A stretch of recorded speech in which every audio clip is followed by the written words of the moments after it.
제가 가정, 부부, 결혼에서 남달리 관심이 좀 많습니다. 제가 20살 때 우연히 다른 선배의 책장에 있는 책을 한 권 뽑았는데 제목이 너무 특이한 거예요. 나는 너와 결혼하였다. 월터 트로비시라는 유명한 가정학자가 쓴 책인데 무슨 제목이 이렇지? 해서 관심이 있어갖고 이제 보기 시작했는데, 월터 트로비시는 에베소서 6장에 있는 가정에 대한 모델을 가지고 그 에베소서에서 마지막에 이것이 나는 지금 그리스도 교회에 대해서 말하고 있노라 이렇게 말하잖아요. 그래서 부부와 가정에 대한 이야기를 잘 하면서 역시 교회로 연결시키는 그런 내용이었습니다. 그때부터 제가 20살 때 인생에 대한 비전을 이렇게 세웠어요. 좋은 목사가 아니고, 제가 신학교 1학년 신학대학 입학하면서 첫째, 좋은 남편, 둘째, 좋은 아빠, 셋째, 좋은 목사가 되겠다. 제 인생의 비전을 정했습니다. 왜냐하면 자랑은 아니지만 제 아버지는 좋은 남편이 아니더라고요. 좋은 아버지도 저는 절대로 아니었다고 보고, 진짜 아버지처럼은 안 되겠다. 근데 좋은 아버지 비전이 제게 없었잖아요. 그래서 고민하면서 책도 연구하고 이렇게 했는데, 양은순 사모님이 쓴 사랑과 행복의 초대라는 책이 있는데, 지금도 그 책은 저는 고전이라고 생각해요. 그 책을 열심히 읽고 그분의 또 강의도 한 학기 이렇게 들으면서 26살 때 이제 대학을 졸업하면서 졸업 논문을 이렇게 썼어요. 그리스도인의 가정에서 부부 대화의 중요성과 그 방법론에 관한 연구, 이렇게 썼어요. 그리고 이후에 합동신학대학원 신대본에 입학해서 3년을 마치고 신학에 관한 논문을 쓰지 않고 졸업 논문에 제목을 기억해, 하여간에 그 결혼 예배학교에 대해서 제가 논문을 이렇게 썼습니다. 많이 이제 관심도 있는데, 제가 여기 지금 PPT 보면 아래쪽에 디모데 성경연구원 써진 거 볼 텐데, 디모데 성경연구원에서 구약 파노라마, 신약 파노라마부터 시작해서 배우는 예 법칙, 티칭 스타일, 이 행복한 부부 생활, 피플 버즐 세미나, 여러 한 17, 한 20가지 정도 이렇게 세미나들을 제가 총무도 하면서 강사도 하면서 가르치기도 하면서 강사 훈련도 하면서 이렇게 할 때에, 그 중에 하나가 이 행복한 부부 생활이라는 건데요. 오늘은 그 내용을 보통은 1시간씩 3주를 이렇게 해요. 제가 이제 결혼하겠다는 청년에게 주례를 약속하면, 결혼식 하기 전에 보통 어떤 목사님들은 주례하면서 설교로 그걸 다 하려고 그러잖아요. 그 욕심에. 그 이미 결혼해서 노인들도 앉아있는데 그 노인들이 지금 그 배워서 어떡하겠다고. 이번에 우리 조 강도사님 결혼식 하다 보니까 축사라고 하니까 축사 안 하고 또 설교하던데, 설교하는 게 아니라 막 훈계를 하는데, 아니 내가 왜 그 얘기를 자기한테 들어야 돼? 이 마음이 내 속에 드는 거야. 신랑 신부도 필요하면 다른 자리에서 좀 더 자세히 해주고 싶으면 되지, 지금 시간도 없는데. 나는 볼 때 주님이 책임져야 되는 사람, 줄여서 주책이라고 봅니다. 그러면 안 되고, 저는 이제 신랑 신부, 예비 신랑 신부를 불러서 1시간씩 3주를 이 내용을 이렇게 해주고 하는데, 총 6과이거든요 오늘 2시간 안에 다 할 수 있을지 모르겠지만 이 2시간 동안 한번 해보도록 하겠습니다. 먼저 시작하기 전에 제가 이야기를 하나 해드릴게요. 어떤 그 노부부, 80 넘은 노부부가 회혼식을 하고 있었어요. 회혼이라는 것은 결혼 지 60주년 됐잖아요. 그래서 기자가 물었습니다. 어르신, 할아버지, 어르신 평생 살면서 60년 살면서 한 번도 부부싸움을 안 했다고 들었는데 사실입니까? 사실이에요. 어떻게 그게 가능합니까? 그랬더니 60년 전 이야기를 해줬어요. 신혼여행을 가면서 그랜드 캐니언의 그 아름다운 경치를 보려고 걸어가기 너무 힘드니까 노새를 탔대요.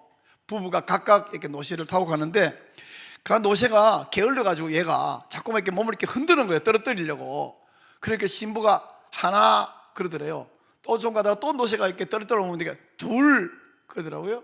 나중에 또 가니까 또 몸 흔드니까 셋 그러더래요. 그래서 마지막에 노새가 또 한 번 몸 흔드니까 핸드백 속에서 권총을 꺼내더니 노새를 쏴 죽이더래요. 그래서 신랑이 신부에게 깜짝 놀래갖고, 아니 노새가 좀 못된 건 맞지만 근데 여기 쏴 죽이면 어떡하냐 그랬더니, 신부가 이 신랑 자기 남편을 보면서 하나 그러더래요. 그때부터 지금까지 한마디 대꾸를 못하고 살았다고. 둘 셋 나오면 큰일 날 거니까.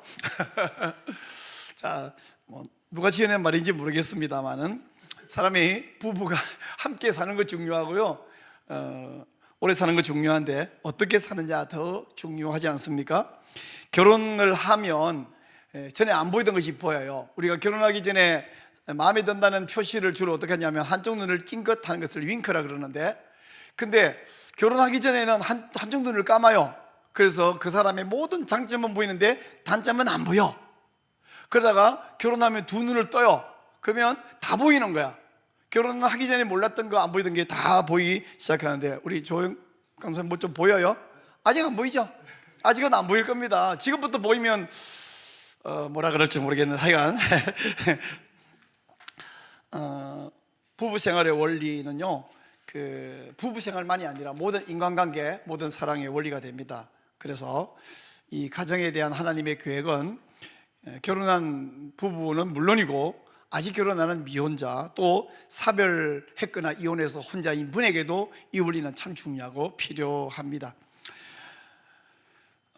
우리 하나님께서는 결혼에 아직 관심이 많고 가정에 관심이 많으셔요. 스웨트, 우리 입는 옷 있잖아요. 스웨트를 이렇게 뒤집어 보면 안에 반드시 드라이 클리닝 하라고 표시된 옷이 있어요. 근데 그걸 실수로 찬물에 빨면 어떻게 했냐면 어른 옷이 애기 옷이 돼요. 그렇다고 예쁜 애기 옷이 아니라 막 줄어들어가지고 입지도 못할, 찬물에 빨아버리면 줄어들어 버린다. 근데 그거를 이 스웨터 제작자의 안대를 무시하고 그냥 찬물에 막 빨아서 못 입잖아요. 우리 건물을 지을 때 오두막집은 대충 지어도 되는지 모르지만 63빌딩이나 롯데월드 같은 123층 이런 건 정말 정밀한 그 설계도에 의해서 집을 지어야 안 무너질 수 있고, 또 조그만 1층, 2층 집도 설계도대로 안 지으면 건물이 금이 가거나 비가 오거나 새거나 이렇게 되면 못 쓰죠. 그러면 그런 것보다 훨씬, 이 123층보다 훨씬 더 중요한 것이 가정인데, 이 가정을 하나님이 만들 때 설계도가 있거든요. 청사진이 있거든요. 이걸 무시하고 만들어지면 안 되고, 그래서 이걸 무시하기 때문에 가정이 정말 지옥처럼 되기도 하고, 그래서 어떤 분들은 무슨 재미있는 말 한답시고 결혼은 해도 후회 안 해도 후회래 이런 소리 하는데, 저는 결혼해서 좋은 것도 있고 불편한 것도 있지만 후회한 적이 한 번도 없습니다. 후회를 정말 이 세상에서 태어나서 제일 잘한 게 두 개가 있는데, 첫째는 예수님 믿은 거고 둘째는 김혜경이랑 결혼한 겁니다. 이 두 가지가 제일 잘한 거예요. 그래서 저는 지금도 제 아내가 제가 한 살 적은데 한국 나이로 말하면 제가 65, 아내가 64세인데 제가 지금 연애하는 마음으로 살거든요. 내가 볼 때마다 너무 예뻐, 너무너무 좋아, 너무 행복해. 저는 그렇게 살고 있는데, 그건 당신이 마누라를 잘 만나서 그렇지 잘 만나는 게 중요한 게 아니고요, 잘 가꾸는 게 중요합니다. 우리 집 화단에다가 수입산 향나무 심고 외국산 꽃을 심고 하더라도 안 가꾸고 1년, 2년 두면 거기 잡초가 우거지고 개가 와서 똥을 쌉니다.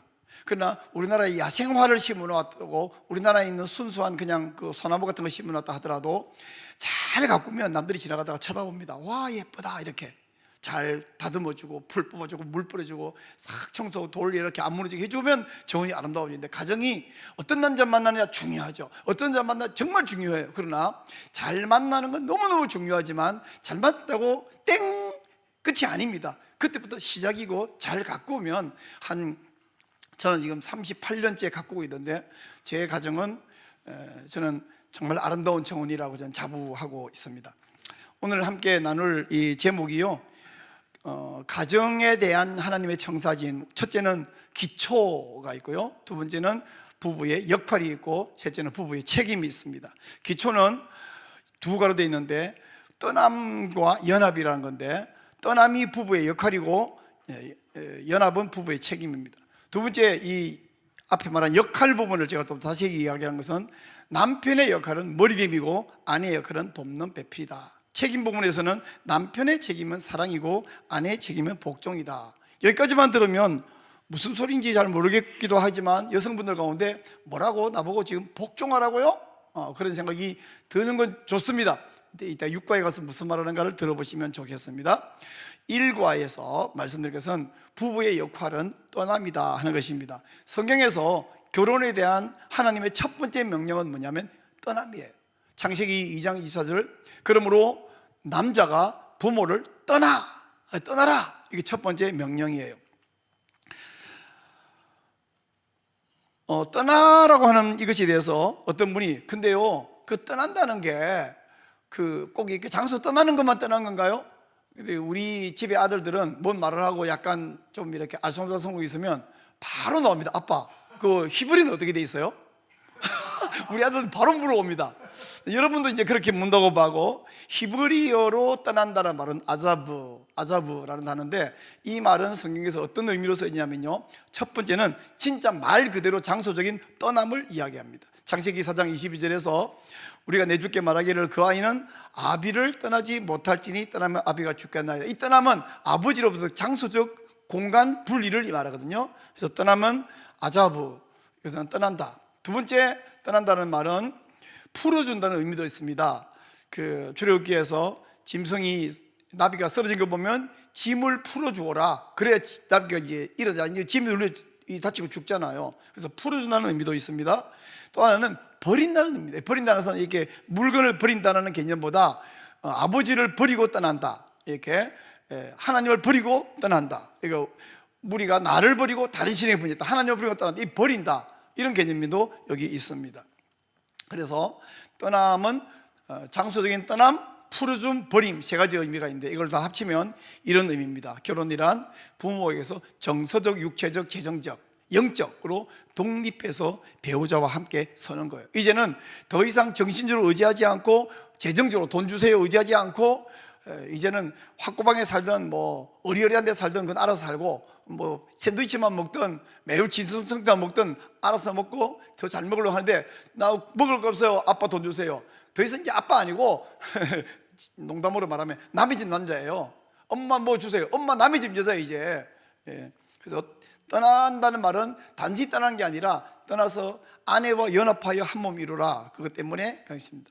그래서 떠남에 대한 성경적인 원리를 좀 말씀드리면, 부모를 떠나는 것은 부모에서 독립하여 자기 자신에서 자기가 책임을 지는 겁니다.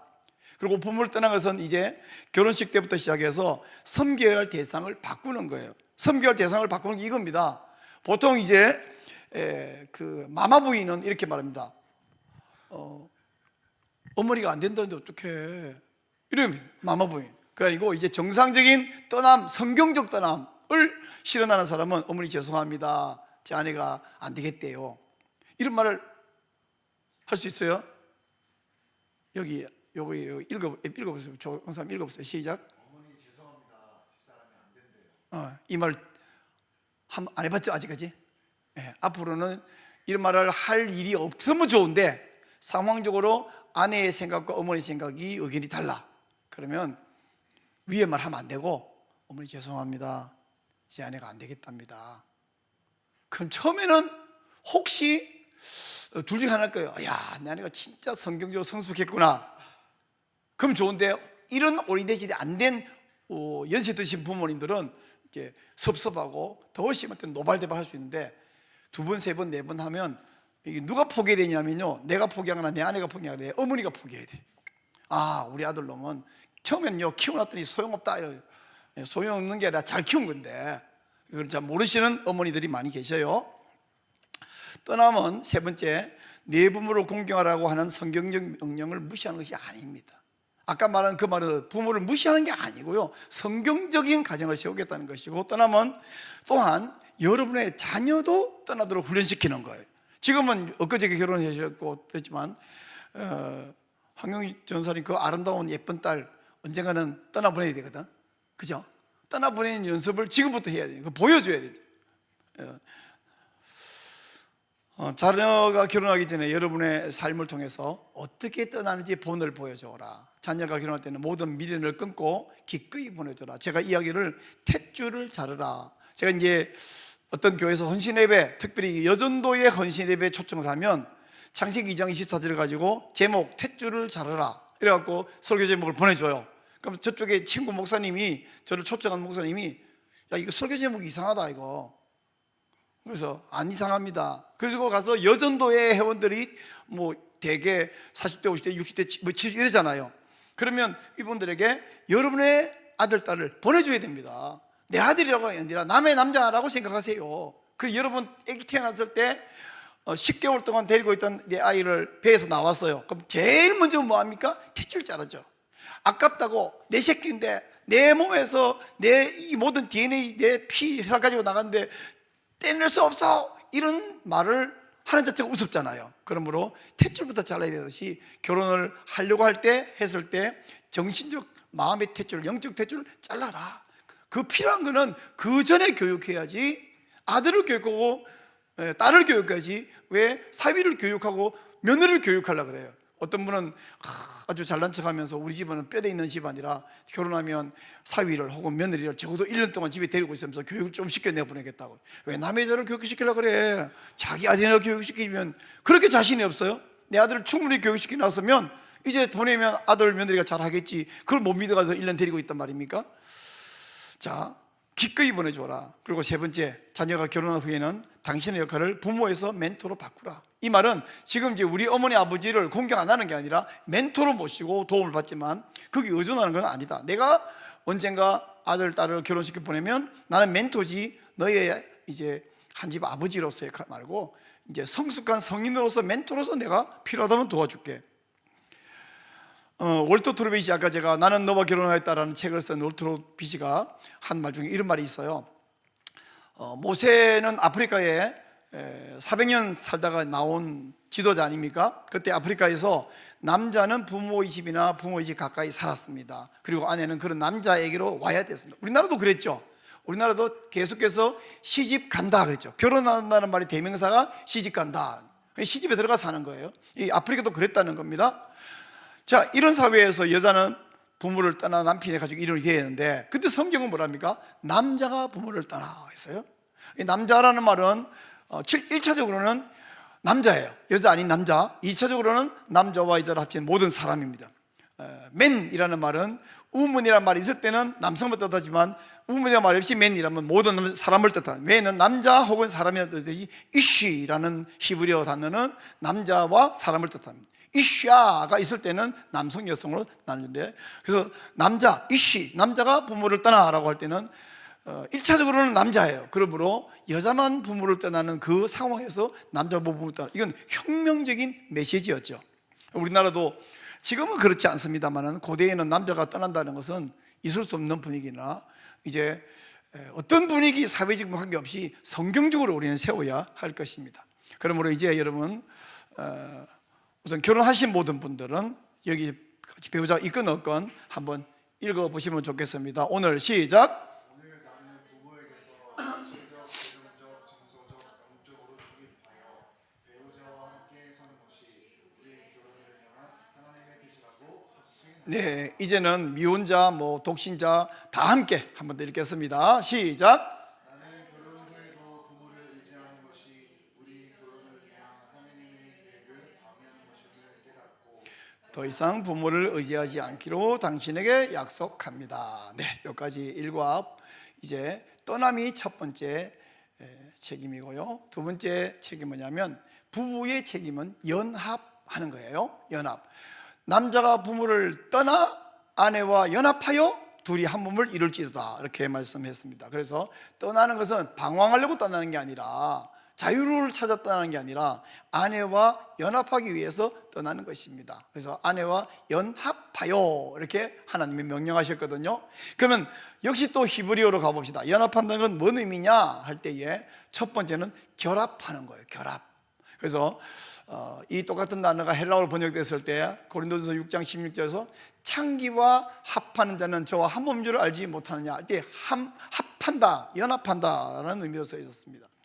이 연합한다는 말을 열토 트로비시는 이렇게 말했어요. 연합하다의 히브리어 단어는 문자적으로 어떤 사람에게 달라붙다, 붙이다, 접착하다를 뜻합니다. 남편과 아내는 종이 두 장을 풀로 붙인 것처럼 붙어 있습니다. 만일 풀로 붙인 종이를 분리하려 한다면 종이 두 장 모두를 찢게 됩니다. 즉 연합한 남편과 아내를 분리시키려 한다면 두 사람 모두에게 상처를 입히게 됩니다. 여러분, 이 종이 있잖아요. 이 종이를, 풀을 우리 벽에 도배할 때처럼 골고루 잘 발라, 이 끝에 한번 톡 찍어서 붙이면 제대로 안 붙죠. 그러나 골고루 잘 붙여서 딱 붙여서 이렇게 딱 밀었어요. 그리고 밀자마자 혹은 밀고 하루 있다가 혹은 한 달 있다가 혹은 1년 있다가 이거 잘못 붙어서, 이거 잘못 붙은 거야, 처음부터 잘못 붙인 거야, 떼야 돼. 그러니까 찢으면 어떻게 되냐, 쓰레기만 나오지. 종이 두 장이 절대로 안 나옵니다. 아내와 연합하는 것은 완전히 착 붙이는 거예요. 그러므로 아내와 남편과 아내 사이에는 다른 어떤 그 먼지가 들어가면 이게 접착력이 떨어져요. 우리 집에 제 아내는 이 동그란 박스 테이프를 가지고 뒤로 감아가지고 방바닥에 먼지 머리카락에 이렇게 쭉 잘 써요. 그럼 한참 보다 보면 접착력이 없어져요. 그 상태에서 붙이면 안 붙죠. 이게 안 붙어. 그처럼 이 남편과 아내 사이에는 어떤 것도 개입도, 심지어 부모 당연하고요, 자녀도 개입도 안 되고, 돈이 개입도 안 되고, 남의 남자 개입되면 안 되고, 남의 여자 개입되면 절대로 안 되고, 예, 다른 사람의 가치관이 개입되면 안 되고, 짝 순수한 그 박스 테이프 딱 떼자마자 딱 붙여보세요. 깔끔하게 뒤에 기포 없이 붙여보세요. 그럼 하나가 되죠. 이렇게 완전히 붙는 거다. 두 번째, 연합이란 말은 달라붙는다는 뜻인데, 욥기에서 피부와 살이 뼈에 붙었다. 이게 우리 이게 이 피부하고 살이 분리된다고 상상하면 너무 이상하죠. 이것처럼 달라붙는다는 의미고요. 세 번째 이 말은 끝까지 충성한다는 뜻입니다. 이스라엘 사람들이 다윗 쫓기를 거치고 비그리 아들 세바를 쫓거나 유다 사람들은 왕에게 연합하여 요단에서 예루살렘에 쫓았느니라 할 때에 이 왕에게 연합한다는 말은 부부 사이처럼 연합한 게 아니라 끝까지 충성한다. 그래서 남편 아내가 연합하라는 말은 그냥 팔짱 끼고 있으면 연합한 거냐, 딱 붙어서 꽉 껴고 있으면 되냐, 아니고 끝까지 마음을 계속 주는 거죠. 충성하는 것입니다. 지금 다윗은 지금 상황이 아주 나쁘지만 끝까지 충성하는 거예요. 이게 지금 연합한다는 의미입니다. 그래서 결혼이라는 것은 당신이 서약한 대로, 우리 결혼식 때 다 서약했거든요. 안 서약한 사람 없어요. 서약한 대로 섬김과 애정과 사랑과 변치 않는 헌신으로 배우자 연합하는 것이다. 언제까지만 하면 될까요? 네가 죽든지 내가 죽든지. 죽은 이후에는 더 이상 할 수 없어요. 그 죽은 사람에게는 할 수 없어요. 죽은 사람한테도 계속 사랑하고 해야 됩니까? 어떤 부인이 그러더라고요. 여보, 왜? 내가 어느 날 살다가 내가 먼저 죽어서 그 다른 사람 다른 여자랑 결혼할 거 아니야. 그럼 당신이 또 언제 죽을 거 아니야. 당신은 어느 여자 옆에 무덤에 묻힐 거야? 정답은 뭐예요? 결혼 안 한다 아니다. 근데 그게 재밌는 말이긴 하지만 자기가 죽은 이후에 이 남자는 결혼 안 해야 됩니까? 안 하는 것도 선택이지만 하든 안 하든 그건 더 이상 그 사람에 대한 애정이 없는 관계 없어요. 근데 이게 농담으로 만들어낸 말이고, 그래서 결혼 안 한다가 정답인데 쥐가 그랬잖아. 당신이 결혼한다고 자기 말해놓고. 살아있을 때만 하면 됩니다. 살아있을 때만. 내가 죽어버리면 더 이상부터 당대만 죽으면 더 이상 살아있는 동안에는 절대로 변치 않는다. 연합에 대한 성경적인 원리는 이것입니다. 다른 어떤 사람보다 우선하여 배우자와 연합하는 것은 여러분의 책임이다. 그래서 배우자와 연합하는 것은 이 연합을 경쟁하는 것 모든 것을 버리는데, 뭘 버리느냐, 이 부모를 버린다라는 말에 약간 오해의 소지가 있긴 하지만, 아까 떠난다는 말 했잖아요. 그게 버린다는 것이라고 했는데, 부모, 그 다음에 특별히 젊을수록 다른 이성. 우리가 살다 보면 감기에 가끔 걸리듯이 가끔 다른 이성이 좋아 보이는 순간들이 와요. 내가 건강한 젊은 남자일 때 남의 다른 여성이 참 예뻐 보일 때가 와요. 절대 그런 일이 없다? 그게 거짓말하는 거 있어요. 근데 예뻐 보이는 거하고 내가 지나가다가 남이 입은 옷이 너무 예뻐 보여. 막 내가 입었으면 좋겠어. 근데 입었으면 좋겠다는 마음을 가지는 것과 다르게 돼서 뺏거나 훔쳐서 입는 건 다른 이야기잖아요. 다른 이성, 남자가 너무 멋있게 보일 때가 있어. 저 남자 정말 멋있다. 내 남편보다 어쩜 멋있어 보일까? 라는 생각이 드는 거하고 그 남자에게 내 사랑을 두는 거하고는 전혀 다른 이야기입니다. 감기에 걸릴 수 있지만 다른 이성 끼어들면, 그 다음에 사람에 대해서만 그런 게 아닙니다. 어떤 취미생활이 있어요. 취미생활. 가끔 그 김창옥 쇼 이런 데 보면 토요일, 일요일은 이 남자가 언제나 없대. 뭐 하냐 했더니 낚싯대 들고 나가버린다는 거예요. 어떤 경우에는 거꾸로요. 이 부인이 낚시를 너무 좋아하고 주말 되면 나가버린대. 근데 같이 나가면 좋아. 같이 가서 뭐 캠핑해가지고 가족이 회 해먹고 구워 먹고 좋지. 근데 한쪽엔 지독하게 낚시를 안 좋아해. 처음부터 알고 결혼 안 했으면 좋겠지만 그럼에도 불구하고 결혼했다. 그러면 취미를 내려놓고 남편에게 양해를 구할 수 있고 동의하면 또 모르겠지. 싫어하는데 이건 아니죠. 그러니까 하면 취미는 여러분이 이해되지만 일이지, 일. 우리 다 이제 여기 전도사님, 다 전도사가요, 목사가 내 사역을 위해서 가지고는 당연히 희생시켜야 된다. 아니요, 오해입니다. 하나님이 그렇게 말씀하지 않으셨어요.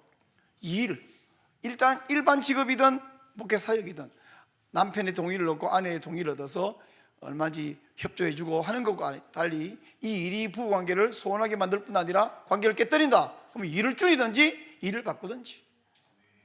여러분, 목회 신학을 공부한 목회 사역자에게 배우자가 이 목회를 절대 못하겠다 해서 교회를 접든지 아예 다른 직업을 한다, 그거 배도처럼 느낄지 모르지만 목사 안 한다고 배도한 건 아니에요. 물론 그런 극단적인 이런 상황 생길 일이 거의 없습니다만 일도 마찬가지예요. 배우자와의 연합과 경쟁하는 모든 우선순위를 재배열해요.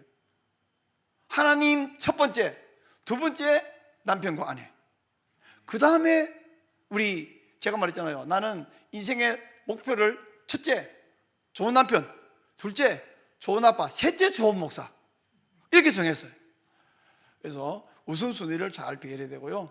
그리고 배우자의 반응에 상관없이 연합하라. 봐가면서 어떤 남편 아내 결혼식 때 주례자가 읽어주면서 서약을 하든지 아니면 본인이 직접 서약을 하든지 보면, 제가 결혼하면 내 아내가 어떻게 하는지 하는 거 봐가면서 사랑하겠나이다, 나 이렇게 서약한 사람 본 적이 없어요. 내 남편을 머리로 알고 사랑하고 섬기겠습니다 할 때에 남편이 얼마나 잘하는지 봐가면서 내가 하겠습니다 이렇게 말하는 사람 없어요. 우리 반응에 상관없이 연합을 해야 합니다. 배우자와 함께 나누는 부분이 많아질수록 연합이 더 강해집니다. 연합은 영적인 연합, 정신적, 정서적, 육체적 연합인데, 요즘 현대인들이 어떤 연합을 하냐면요, 육체적 연합부터 해버리는 거예요. 그럼 더 이상 연합을 안 하는 거예요. 어떤 연합을 하냐면, 남자가 부모를 떠나 아내와 연합하여 한 몸 이루라, 이렇게 말할 때에 한 몸을 이루라고만 하는 거야. 심지어는 법적인 책임을 안 지고 한 몸부터 이루는, 이게 시대적으로 팽배해졌는데, 이제 결혼한 사람, 정상적으로 한 사람 이야기합니다. 육체적 연합만 하면 되는 게 아니고, 육체적 연합은 단지 필요해요. 근데 정서적 연합, 정신적인 연합, 그리고 영적 연합까지 해야 이 결속력이 더 강해진다. 연합은 배우자의 관계를 손상시키는 어떤 것도 허용하지 않습니다. 관계를 깨뜨리는 그 어떤 것도 악한 겁니다. 연합은 여러분이 육체적으로 하는 것을 포함합니다. 좀 전에 제가 말할 때에 여기서 육체적 연합이 마치 별 중요하지 않은 것처럼 말했다고 생각을 하지 마시고요, 육체적 연합은 굉장히 중요합니다. 이 2장 24절 5절에서 뭐라냐면, 둘이 한 몸을 이룰지로다. 그리고 25절에서 아담과 그 안에 두 사람이 벌거벗었으나 부끄러워 아니하니라. 이 말은요, 육체적인 벌거벗음과 결합 또 말하고, 또 어떤 다른 정신적 어떤 여러 단점들을 보면서도 그것도 커버를 해준다는 의미이지, 육체적 이 연합을 배제하는 이야기가 절대 아니고, 이건 너무 중요한 부분 중에 하나입니다. 그래서 좀 더 구체적으로 말하면, 성적인 친밀감을 통해서 여러분 관계를 즐겨라. 성적 친밀감 아주 중요해요. 그래서 신앙이 좋으신 분들 가운데 이 부부의 관계, 부부관계, 성관계에 대해서 오해가 몇 개 있어요. 그 중세시대에 오해해가지고 신부, 수녀 다 독신을 명했지 않습니까?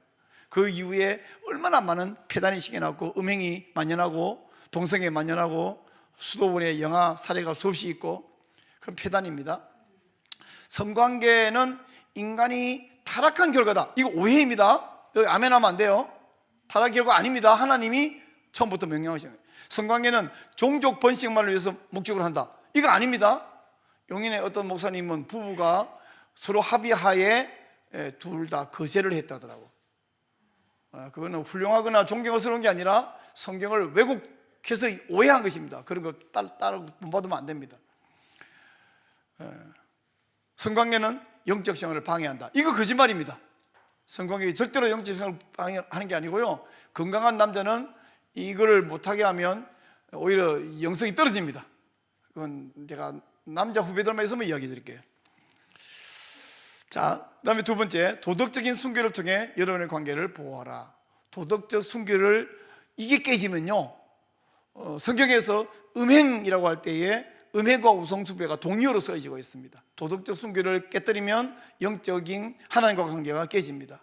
히브리서 13장 말하기를 모든 사람은 혼인을 귀히 여기고 침수를 더럽히지 않게 하라. 음행하는 자들과 간음하는 자들은 하나님이 심판하시리라 라고 말씀하셨습니다. 이제 다섯 번째, 연합은 여러분의 결혼 언약에 온전히 헌신할 것을 요구합니다. 예수님께서는 이 창세기 2장 24절을 인용하시면서 말하기를 그러므로 하나님이 짝지어 주신 것을 사람이 나누지 못할지니라. 결혼은 언약이거든요. 우리 하나님과 우리 사이 관계도 언약입니다. 예수님과 교회 사이가 언약입니다. 여기에 우리가 언약했기 때문에 온전히 헌신할 것을 요구합니다. 빌리 그레암 목사님의 사모님이 이렇게 말을 했대요. 이혼을 생각해 보죠. 한 번도 없어요. 하지만 죽이고 싶도록 미운 적은 있어요. 그래서 제가 이제 제 아내와 함께 38년 살면서 부부싸움을 했을까 안 했을까? 네, 많이 했습니다. 이제 주로 이제 성격이 조금, 저도 급한데 좀 더 급한 제 아내는 뭘 하다가 너무 이제 속상하잖아요. 속상하면 불쑥 입에 튀어나올 말이 그만하자, 이제 당신하고 이제 그만 살자, 못 살겠다. 그럼 내가 붙들고 말합니다. 욕도 해도 되고 원망도 되고 화를 내도 다 좋은데 딱 한 가지만 하지 마라. 당신하고 이제 안 산다 라는 말만 하지 마라. 처음에는 화난데 그런 말이 어디 있냐, 나중에는 계속 말하니까 이 사람도 다른 화를 내요. 말하기 싫어, 이겼다 쳐. 근데 이제 당신하고 안 살아. 요것만 빼고 나머지만 하라는 거죠. 제가 이제는 그런 말을 안 하는 사람이 됐습니다. 연합에 대한 실질적인 지침은요, 당신이 사랑하고 있다는 사실을 배우자에게 자주 일깨워 주어라. 남편이 아내에게 사랑한다, 예쁘다, 당신이 좋다, 이런 말을 하루에 몇 번 하는 게 적당할까요? 저는 한 20번 해야 된다고 생각해요. 근데 3번도 안 하는 사람이 있어. 특별히 시골 할아버지들 사랑한다는 말을 한번 해보라고 카메라 앞에서 마이크 대면요, 쑥스러워가지고, 알지? 어떻게 알아? 말 안 했는데. 그럼 안 되고, 사랑한다고 자꾸 말해야 돼요. 아무리 들어도 지겹지 않아요. 은평 맞지? 맞대. 사랑한다는 말 아무리 도 예쁘다. 그리고요, 또 한 가지 있어요. 원래도 예쁘지만 예쁜 사람 보고 자꾸 예쁘다 그러면 어떻게 되는지 아세요? 점점 더 예뻐져요. 점점. 제 아내가 이재명 아내보다 훨씬 예쁩니다. 이름이 똑같은 김혜경이거든. 훨씬 예쁩니다. 원래도 예뻤는데 자꾸 예쁘니까 점점 더 예뻐져요. 그리고 규칙적으로 단둘이 보내는 시간을 계획하라. 젊을수록 바쁠수록 이런 시간을 못 가지는데 계획을 해야 돼요. 계획을. 그래서 보세요, 우리가 어디 제주도 여행 가기로 해놨는데 다른 사람이 나보고 뭐 하면 나 그날 제주 가야 안 돼 이렇게 하잖아요. 또 우리 어디 가서 예배 드려야 되는데 혹시 설교해야 되는데 누가 만나자 그러면 나 안 돼, 나 그날 설교해야 돼, 안 되잖아요. 근데 남편과 아내와 약속을 해놨어. 그럼 다른 사람이 뭐 시간을 내달래. 그러면 오케이, 괜찮겠네. 그러고 오케이. 그러고 나중에 누구 만나야 돼서 당신하고 약속한 거 못 지켜. 그게 잘못된 거예요. 그냥 아직까지도 남편과 혹은 아내와 약속이 있기 때문에 못한다 그러면 저쪽에서 좀 오해하는 사람이 있기 때문에 그냥 미안하다, 중요한 약속이 있었어. 피할 수 없는 너무 중요한 약속 안 돼. 물론 이제 부부 둘 다 먹고 살기가 너무 힘든데 설교만 해달라 그러는데 가면 약간이라도 교통비 줄 것 같으면 아내에게 내가 가서 설교하고 사립이 조금 좀 받아오면 우리 그걸로 예식하자. 그런 이제 양해가 되겠지. 그 서로 좋은 거니까. 그게 아니고 항상 상대방이 중요해. 이러면 곤란하겠죠. 규칙적으로요. 이게 어쩌다가 한 번이 아니라 정기적으로 시간을 계획해서 그 시간을 보내고요. 배우자와의 차이점이 항상 생겨요. 사람은요, 희한하게도 나와의 다른 면이 있는데 거기에 상당히 흥미를 느끼고 관심을 느끼고 호감을 느끼는데 나중에 그 다른 면 때문에 불편해서 심할 때는 싸우거든요. 어차피 남자와 여자가 다르기 때문에 매력을 느끼는 거 아닙니까? 똑같은 면을 느끼겠어요? 근데 그 차이점을 기뻐야 돼. 당신이 이런 면이 있구나, 이런 나는 다르구나. 그리고 그 어려움을 극복하면서 점점 성장해 나가는 것입니다. 우리 양은선 선생님이 쓰는 표현으로 손에 이렇게 깍지를 끼면 한쪽은 비뇌가 있고 한쪽에 남대가 있는데 내 남는 걸로 상대방 부족을 채워주고 상대방이 나의 부족을 채워주고 이래서 완전히 결합하는 거다, 이런 표현을 이제 이분이 쓰시는데, 하여간 이 차이점을 극복해 나가면서 성장해 가는 것입니다. 과거는 어떻게 할까요? 과거 여러분의 과거와 현재의 모든 부도덕함이 이런 거 이제 당신에게 과거에 부도덕함이 있었냐 이렇게 물어보면 복잡해져요. 그거 어떻게 하면 좋을까요? 자, 여기 5가지 지침이 있습니다. 현재 행하고 있는 모든 성적 부도덕을 중단해라. 이것은 육체적, 물리적만이 아니라 정신적 혹은 시각적, 청각적 모든 것입니다. 주님께 여러분의 모든 성적 부도덕을 용서해달라고 용서해 주시기를 기도하라. 하나님께 용서받아야 되고요. 결혼 전에 배우자와 함께 부도덕한 행위를 했다면, 이런 경우 참 많죠. 요즘은 부도덕이라고 생각을 아예 안 해버리기도 하죠. 배우자에게 그때 내가 실수했다 사과를 하고 성적 부도덕에 대한 상처에 대해서 배우자를 용서해 주어라. 그리고 배우자와 함께 하나님 앞에서 평생 성적 순결을 지키겠다고 서로에게 다짐하고 하나님 앞에 다짐해라. 잘 기억해 주시고요. 이제 우리 부부이신 모든 분들이 한번 읽어주시죠. 나는, 자 시작.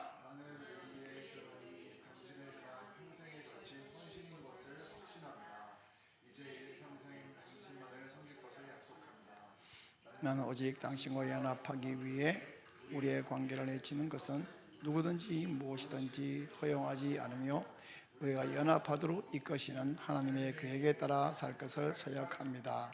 그리고 평생 당신에게 성적으로 순결할 것을 서약합니다. 네, 좋고요. 이제 아직 한 번도 결혼 안 한 미혼자 한번 읽어주세요. 시작. 한번 읽어보세요.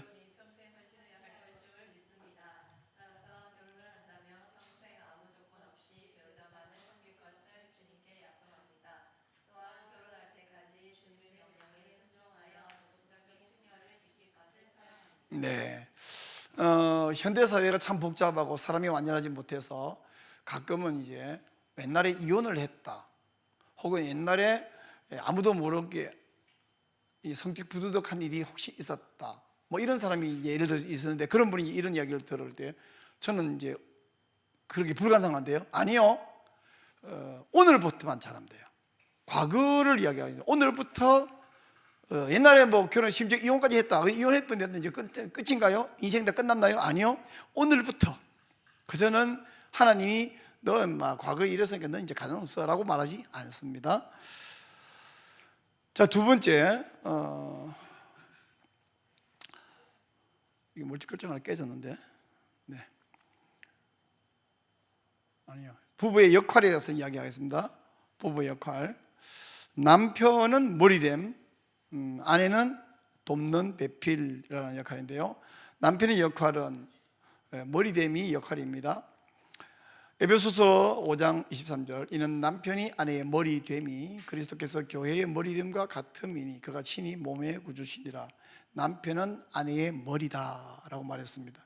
근데 남편이 아내의 머리다, 이 말을 이렇게 오해할 수 있어요. 이 그림처럼, 자, 여자 내 손발이여 나를 섬겨라, 이런 머리됨이 아니에요. 그럼 뭐냐 하면, 머리됨은 어떤 성경적 관점이 뭐냐면 지도자 역할을 임명을 받았다.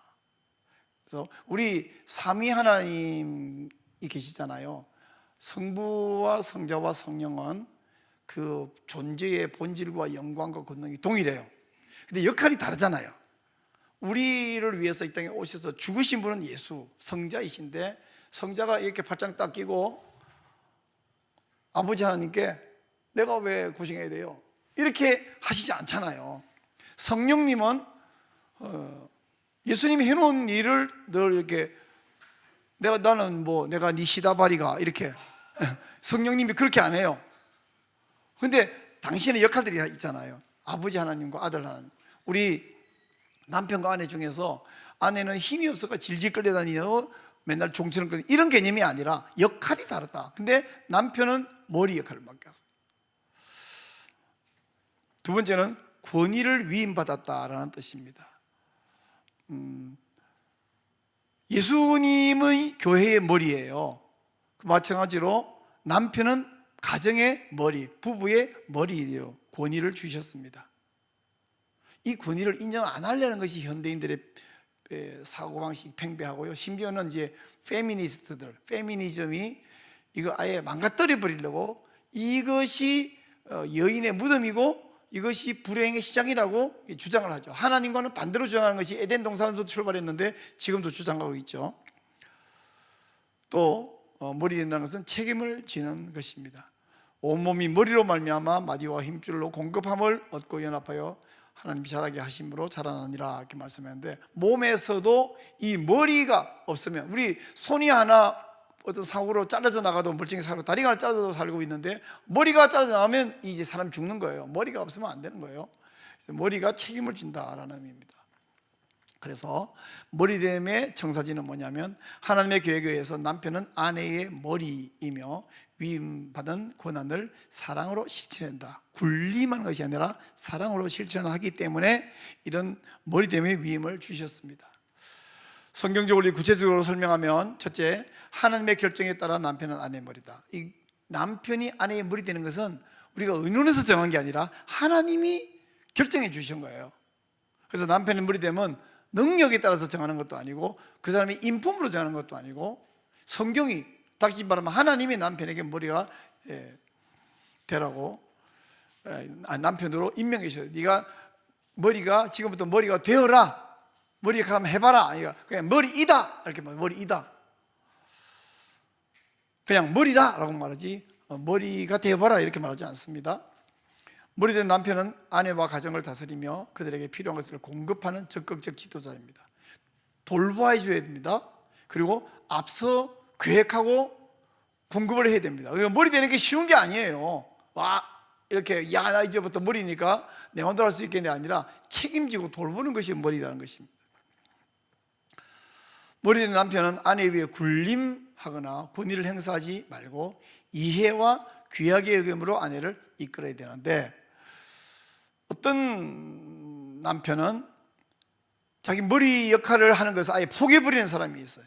머리 역할을 제대로 못하는 결여된 사람이 있고 냉담한 사람이 있는가 하면, 정반대로 자기 머리라는 것을 막 폭력적 독재를 한 사람이 있어요.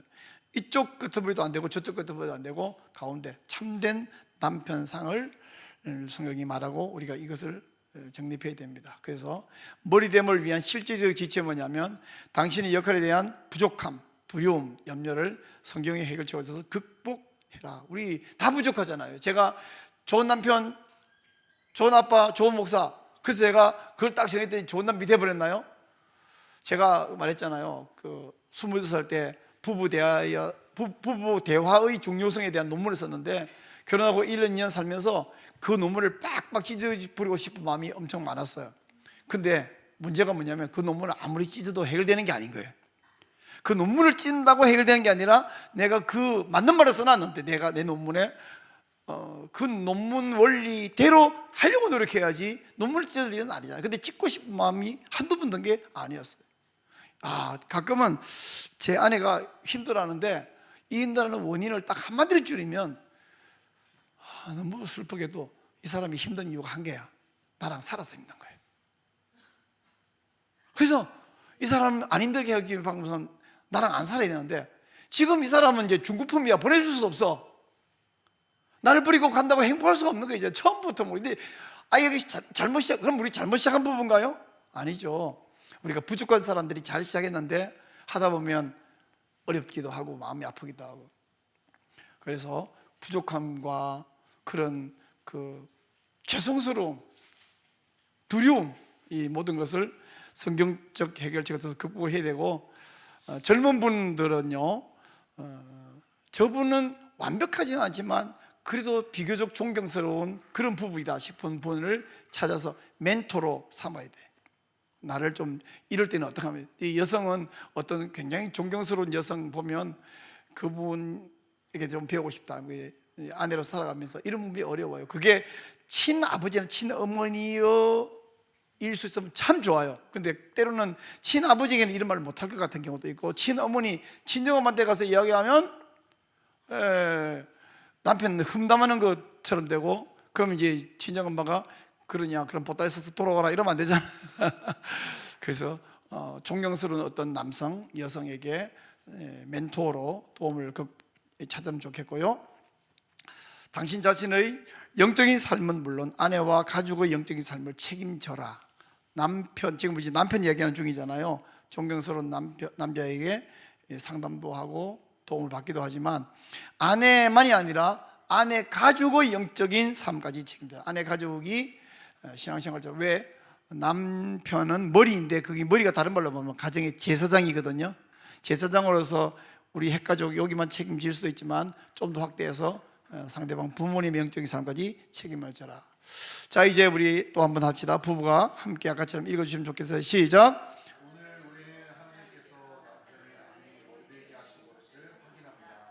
이제 우리는 우리의 결혼을 향한 하나님의 계획에 거의 순종하겠습니다. 예, 이번에 이제 남편이 아내를 보고 향해서 이렇게 고백합니다. 시작. 나는 당신의 머리가 되라는 하나님의 아니, 잠깐만. 남편만, 남자만. 자, 시작. 나는 당신의 머리가 되라는 하나님의 부르심에 따를 것을 약속합니다.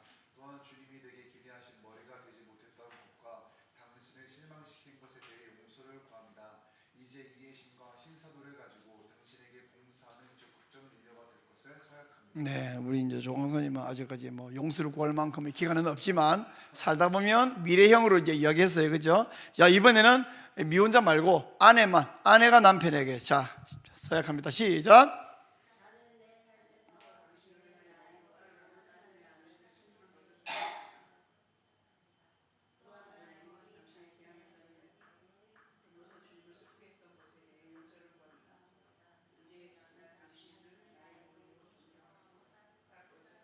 아, 이거 내 아내에게도 한번 시켜야 되겠다. 이제 처음 신혼부부는 이런 일이 없지만 한 5년 10년 살다 보면 막 대항하고 화내고 네 같은 게 무슨 머리야 이런 마음이 생기잖아요. 그 말을 표현할 때도 있잖아요. 그러나 그 마음은 충분히 하지만 그 마음의 그 표현이 옳은 것은 아니다. 이제 자, 미혼자 자, 시작.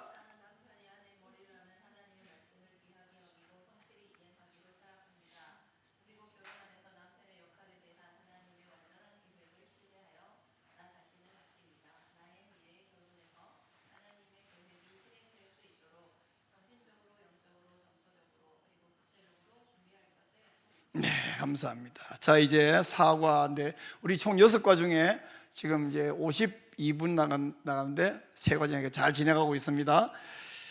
사과는 부부의 역할 중에서 아내의 역할은 뭐냐 하면 돕는 배필이라는 말입니다. 창세기 2장 18절에서 하나님이 이렇게 말합니다. 사람의 독처하는 것이 좋지 못하니. 하나님이 세상을 만드시고요, 처음에는 아담 하나만 만들었거든요. 그리고 하나님 만든 것도 유일하게 로토브, 다른 거 다 토브라고 했는데, 로토브라고 말하는 것은 사람이, 여기 말하는 이쉬, 남자입니다. 사람, 근데 여기 아까 말한 대로 이쉬, 남자이지만 확장하면 맨, 전체 사람을 말한다. 그래서 남자나 여자나 다 해당되는데 우선 남자를 중심으로 말합니다. 독처하는 것은 좋지 못하다, 로토브다.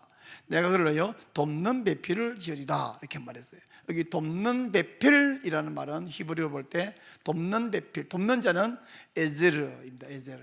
여러분 그 성경에 에벤 에셀이라는 단어 알고 계실 거예요. 도움의 돌 이런 뜻인데, 또 그 말을 또 이상하게 해석해 갖고 여호와께서 여기까지 우리를 도우셨다라는 뜻입니다. 아니고 그렇게 고백하면서 돌을 에벤 에셀이란 말이에요. 도움의 돌 할 때 그 에셀 그겁니다. 여기 돕는 자 에제르. 자, 에제르인데 그 뒤에 형용사가 붙었어요. 켄데그도. 그건 가장 잘 어울린다, 필적하다, 알맞다, 적합하다 그래요. 요 안경이 제 눈에 딱 해서 잘 보이거든요. 요 벗으면 눈에 비는 게 없어. 근데 이 안경이 비싸서 딱 맞는 게 아니고, 이게 태가 그 뭐 금태면 뭐 좋을지 모르지만 이 안경알이 딴 거 아무리 좋은 거 갖다 끼워도 되는 게 아니에요. 내 눈에 도수가 맞아야 좋은 안경인데, 어떤 남자와 어떤 여자가 딱 서로에게 잘 맞는, 어울리는, 이래야지 근데 하나님께서는 내가 그에게 에ዘ르 켄네그도 돕는 배필이라는 그에게 딱 알맞는 그런 돕는 자를 지어서 주겠다 이렇게 약속을 했습니다. 돕는 배필이 뭐냐? 그 페미니스트 일부 여성 운동가들이 결혼은 순 남자만을 위한 거다. 그래서 여자가 행복하려면, 아니 여자가 안 불행하려면 결혼을 없애야 돼, 가정을 파괴해야 돼 이렇게 주장하는데, 그것은 남편이든 아니든 결혼의 개념이 잘못됐기 때문에 생겨난 일이지 결혼 자체가 악한 게, 하나님이 악한 걸 만들지 않았고 가장 선한 걸 만드셨습니다. 그래서 우리는 이 잘못된 에제르 개념에서 성경적 에제르 개념으로 돌아가야 합니다. 그래서 돕는다라는 말은, 돕는 배필이라는 말은 첫째는 지원하는 자라는 뜻입니다. 하나님이 남자를 혼자 있는 것이 로토브라 그랬잖아요. 하나님이 왜 돕는 자를 만들었냐면 혼자 있으니까. 시편 70편에서 여호와여 나는 가난하고 궁핍하오니, 하나님 없는 이 사람은 가난한 거예요.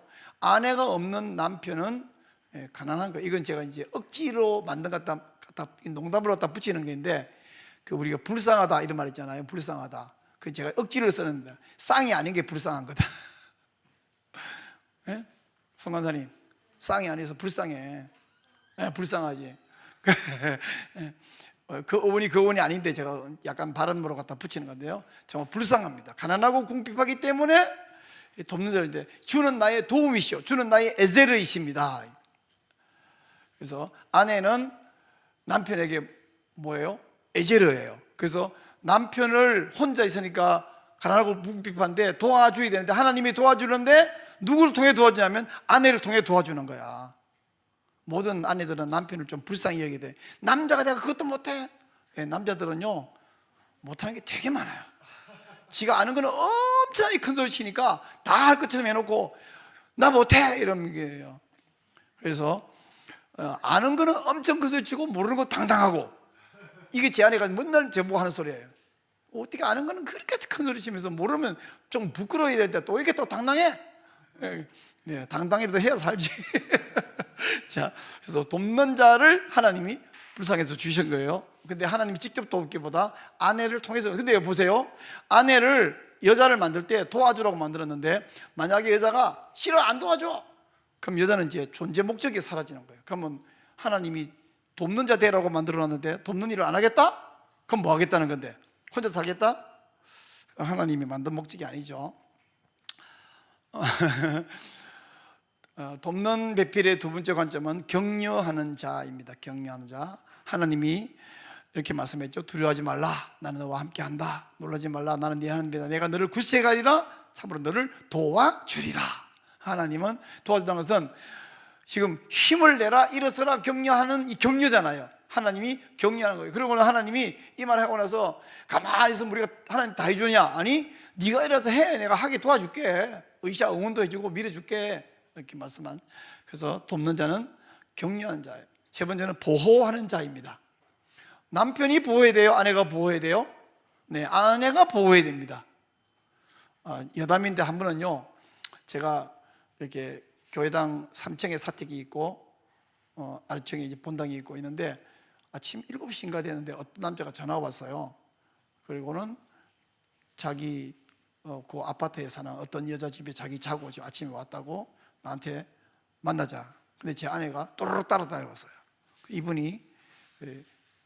이분은 이혼한 여성인데, 그 여성 이제 혼자 있고 그러니까 저랑 제 아내랑 이렇게 뭐 위로하고 가끔 전화로 이렇게 안부도 묻고 그랬는데, 어느 날 그분이 마트에서 일하다가 보면 밤 10시에 일이 끝나요. 그럼 10시 조금 더 지나고 전화 걸어서 어떻게 했냐고 안부 묻고 그랬는데, 이 찾아온 남자가 왜 저보고 목사가 남의 여자한테 밤 10시 넘어 전화 걸고 그러냐고 일종의 추궁을 하는 거예요.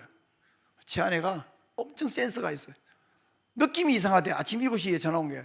그래서 또르륵 내니까 사모님 가세요, 목사님하고 이야기할 거예요. 그래서 아니, 제 앞에서 이야기했어요. 못할 게 뭐 있어요?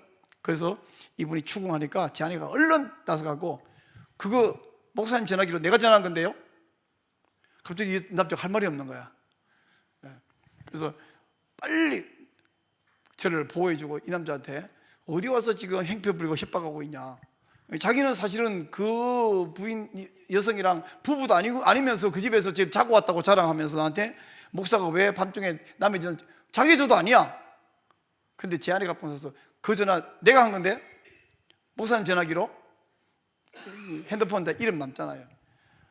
얼른 보호해준 제가 그럴 때 야, 이 사람 센서 만점이다. 그 외에도 많은 경우에 남자는 팍 이렇게 강하다 갑자기 팍 약해져요. 팍 꺾어져.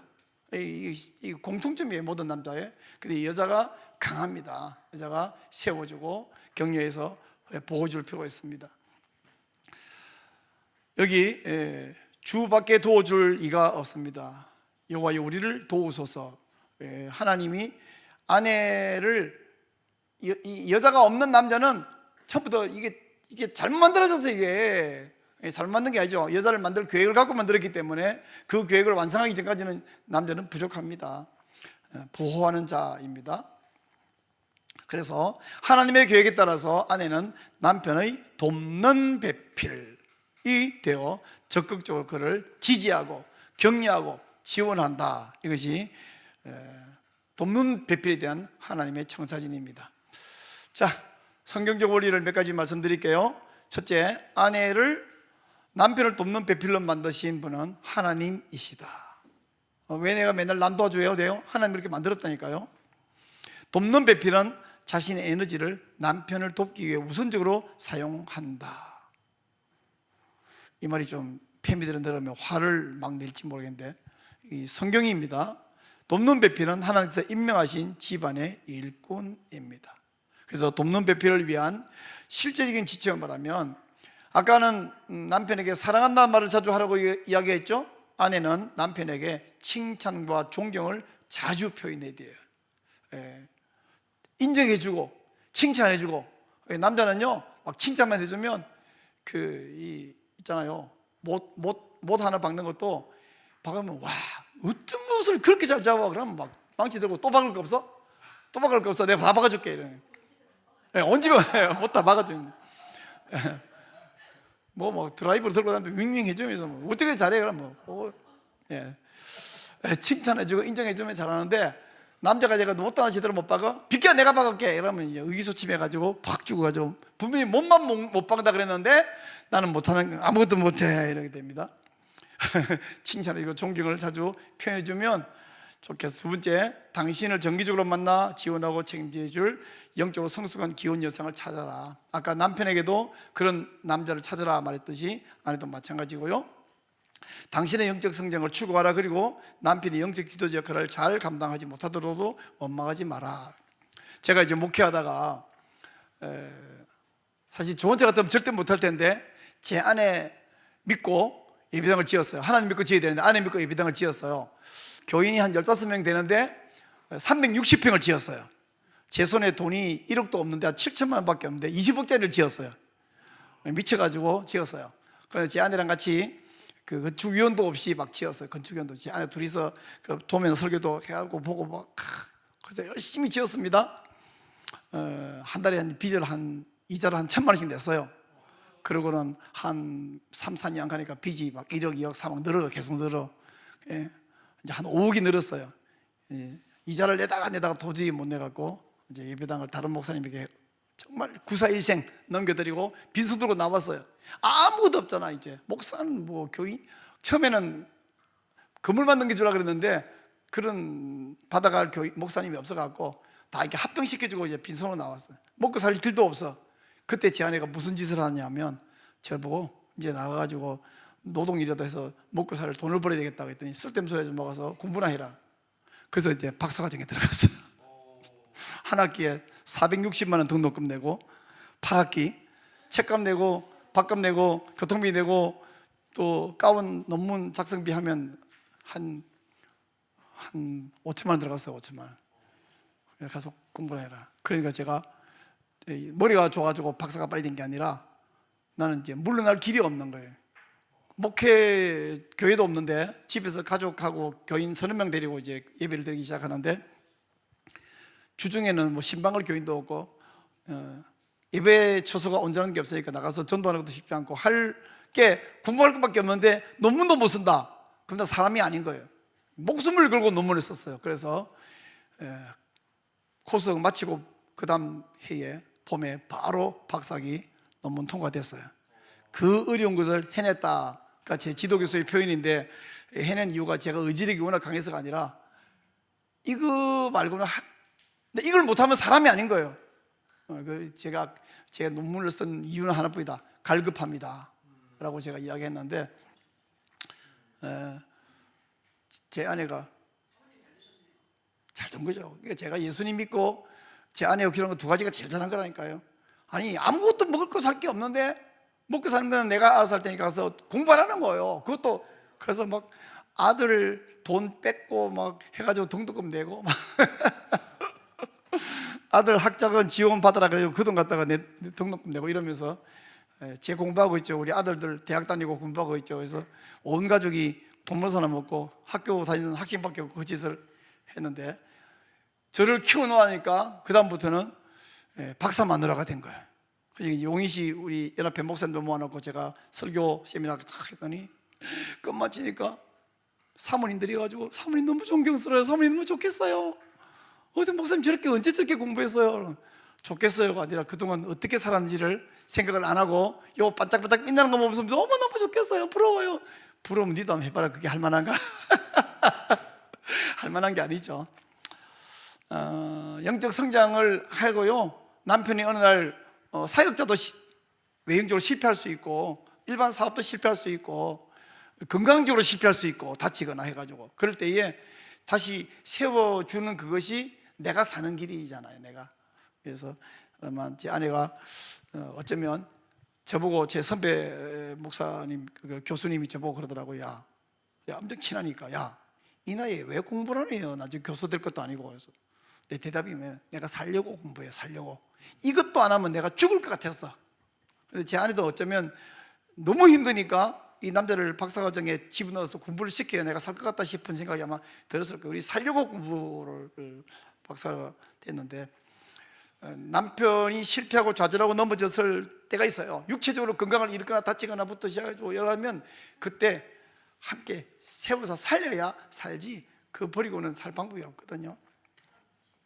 자, 이제 여러분 부부가 함께 좀 읽어주십시오. 오늘 시작. 오늘 우리는 하나님께서 아내를 남편의 돕는 필이 되게 하신 것을 확인합니다. 이제 우리는 우리의 결혼을 향한 하나님의 계획에 기꺼이 순종하겠습니다. 네, 이제는 아내가 남편에게 고백하는 겁니다. 서약 시작.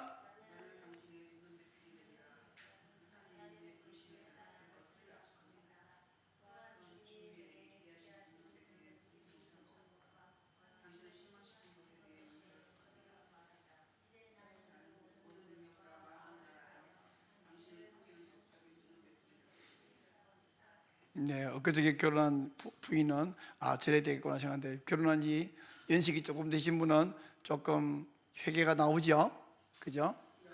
예, 연식이 좀 있으니까 남편 실망 안 시킨 부인이 없잖아요. 자, 이제 남편이 아내에게 시작합니다. 남편이 아내에게 시작. 나는 당신을 나를 돕는 배필로 귀하게 여기라는 하나님의 부르심에 순종할 것을 약속합니다. 또 아내로서 당신을 이용한 것에 대해, 그리고 지금까지 당신이 집안을 잘 꾸려오고 한편으로 나를 도왔던 것에 대해 진심으로 고맙다는 말 한마디 하지 못했던 것에 대해 당신의 용서를 구합니다. 이제 나는 나의 삶을 더욱 온전히 당신과 함께라고 세상에서 가장 멋진 팀이 되어 일생을 함께 경주할 것을 서약합니다. 네, 이제 엊그저께 결혼한 분은 뭐 용서 구할 만큼의 경험 없지만 그 대신에 고맙다는 말을 자주 하면 됩니다. 남편은 평생 고맙다는 말 말고 할 말이 없어. 할 말이. 저는 이제 자려고 이렇게 누워가지고 아내가 예쁜 누워 있으면 얼굴 이렇게, 어쩜 이렇게 예쁘냐. 근데 야 어쩜 이렇게 바보같이 나한테 시집오고 이 고생을 하니. 그러면서 제 아내가 존경합니다. 하나님은 당신 편이야. 속은 당신을 위해서 나를 갖다가 만들었다. 당신 편이 맞아. 하나님 내 편이에요. 제가요 20살 때부터 딱 맞는 여자를 아내로 달라고 기도를 시작했거든요. 20살 때부터. 그래서 6년을 기도하고 7년째 안식년을 맞이했어요. 7년째 제 아내를 만나고 2년 연애하고 결혼했는데 하나님이 나한테 딱 맞는 여자를 달라고, 딱 맞는. 내가 목회를 하려고 신학 공부하는데 목회하기에 딱 맞는 아내, 내게 단점이 아주 많은데 그 단점을 커버해 줄 수 있는 딱 맞는 아내를 달라고 기도했는데, 진짜 제 아내하고 저는 내가 잘하는 건 그 사람이 거의 대부분 못하는데 내가 전혀 못하는 걸 너무 잘해. 그러니까 둘이 딱 맞춰놓으면 이제 우리는 이제 그 무적이에요. 못하는 게 내가 못하는 거 그 사람이 해, 그 사람 못하는 게 내가 다 해. 예. 내가 운전은 너무 잘하는데 이 사람은 운전도 아예 못해. 예. 숫자만 보면 정신이 차는데 이 사람은 숫자만 다 기억이 됐죠. 너무 신이 난데. 하여튼 뭐 등등 기질적으로, 그래서 기질이 달라가지고 잘 싸워요. 자, 이제 우리 아직 결혼 안 하신 미혼자도 서약이 있습니다. 한번 시작.